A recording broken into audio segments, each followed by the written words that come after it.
রাখি বন্ধনের আগে এই কথাগুলো জেনে রাখুন, এতে আপনি কিন্তু সবার থেকে এগিয়ে থাকবেন। জানেন এই রাখি কে প্রথম কার হাতে বেঁধে দিয়েছিলেন? জানেন কিভাবে শুরু হয় রাখি বন্ধন উৎসব? বেশ কয়েকটি ঘটনার কথা বলা হলো এই প্রতিবেদনে, যা জানলে আপনি সমৃদ্ধ হবেন।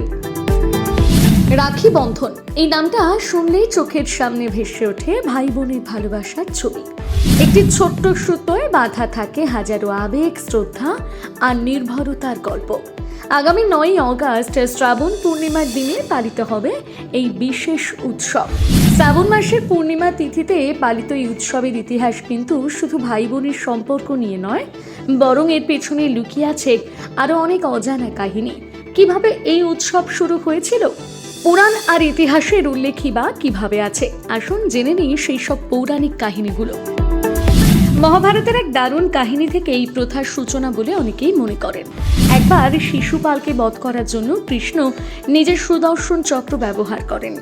সেই সময় চক্রের আঘাতে কৃষ্ণের আঙুল কেটে যায়। কৃষ্ণের এই অবস্থান দেখে দ্রৌপদী এক মুহূর্তও দেরি করেনি। তিনি নিজের পরনে শাড়ির আঁচল ছিঁড়ে কৃষ্ণের ক্ষতস্থানে বেঁধে দেন। এর প্রতিদানে কৃষ্ণ তাকে চিরকাল রক্ষা করার প্রতিশ্রুতি দেন। এই প্রতিশ্রুতির কারণে দুর্যোধনের ভরা সভায় দ্রৌপদীর বস্ত্রহরণের সময় কৃষ্ণ অলৌকিকভাবে তার সম্মান রক্ষা করেছিলেন। অনেকে মনে করেন ভালোবাসার এই বাঁধন থেকেই ভাই বোনের মধ্যে রাখি বন্ধনের প্রচলন শুরু হয়। এছাড়া রাখি বন্ধনের আরেকটি প্রাচীন কাহিনী পাওয়া যায় ভবিষ্য পুরাণে। একসময় বৃত্তাসুর নামে এক শক্তিশালী অসুর দেবতাদের পরাজিত করে স্বর্গ দখল করে নেয়।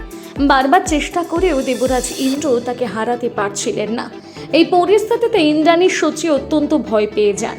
তিনি দেবগুরু বৃহস্পতির কাছে যান। বৃহস্পতির পরামর্শে তিনি কঠোর সাধনা করে একটি পবিত্র রক্ষাসূত্র তৈরি করেন। শ্রাবণ মাসের পূর্ণিমা তিথিতে শচী সেই সুতো ইন্দ্রের হাতে বেঁধে দেন এবং তার জয়ের জন্য প্রার্থনা করেন। এই রক্ষাসূত্রের শক্তিতে বলীয়ান হয়ে ইন্দ্র যুদ্ধে বৃত্তাসুরকে বধ করে জয়ী হন। মূলত সুরক্ষা ও ভালোবাসার প্রতীক হিসেবে এই রক্ষাসূত্র ব্যবহার করা হয়েছিল, যা সময়ের সাথে সাথে রাখি বন্ধন হিসেবে পরিচিতি লাভ করে।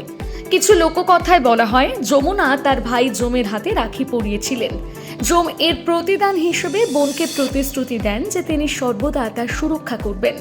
এছাড়াও ইতিহাসে এই ধরনের আরো অনেক ঘটনা দেখা যায়, যেমন চিতোরের রানী কর্ণবতী যখন মুঘল সম্রাট হুমায়ুনের কাছে রাখির সুতো পাঠিয়ে সাহায্য চেয়েছিলেন।